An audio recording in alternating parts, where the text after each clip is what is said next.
আউযুবিল্লাহি মিনাশ শাইতানির রাজিম। বিসমিল্লাহির রহমানির রহিম। আমি বর্তমানে সূরা ফাতিহার তাফসীর দিয়ে শুরু করছি অর্থসহ।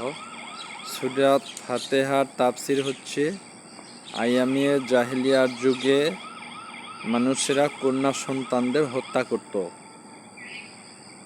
এবং পুত্র সন্তানদের জীবিত রাখত। তারা কন্যা সন্তানকে জীবন্ত হত্যা করত। আর বর্তমান যুগের নিয়ম হচ্ছে, তারা কম্পিউটারে দেখে যে তার ভ্রূণে কন্যা সন্তান না পুত্র সন্তান। যদি কন্যা সন্তান হয় তাহলে মাতৃগর্ভেই তারা ভ্রূণ নষ্ট করে দিচ্ছে, অর্থাৎ মাতৃগর্ভে ভ্রূণ নষ্ট করার পরে কন্যা সন্তান আর পৃথিবীতে আসতেছে না।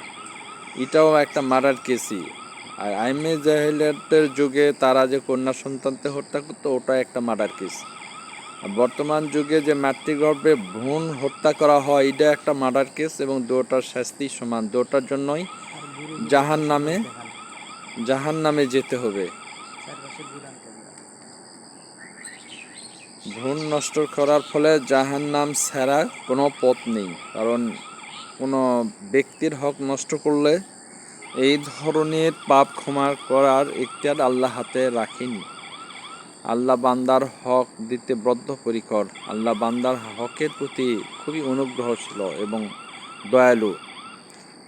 আল্লাহ বান্দার হকের প্রতি খুবই দয়ালু। বিশেষ করে ভারতের মধ্যে তারা মাতৃগর্ভে প্রচুর ভ্রূণ নষ্ট করে, কন্যা সন্তানের ভ্রূণ।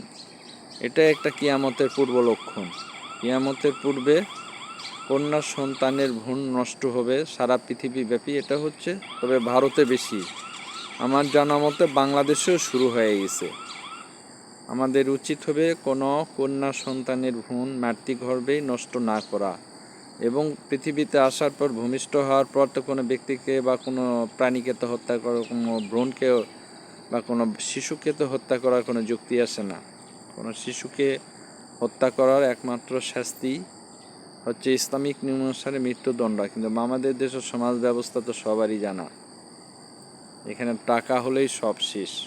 টাকার বিনিময়ে হাইকোর্ট জামিন দিয়ে দেয়। হাইকোর্টের নিয়ম হচ্ছে, ওখানে বাদী পক্ষ নাই, আসামি পক্ষ নাই, বিবাদী কোনো পক্ষই নেই। বিচার হয় ব্রিটিশ নিয়ম অনুসারে। আমাদের দেশের বিচার ব্যবস্থাও অনেকটা দুর্বল, কারণ এখানে কোনো ইসলামিক আইন ফলো নেই। ইসলামিক আইন যদি ফলো থাকতো তাহলে বিচার ব্যবস্থা কঠোর হতো।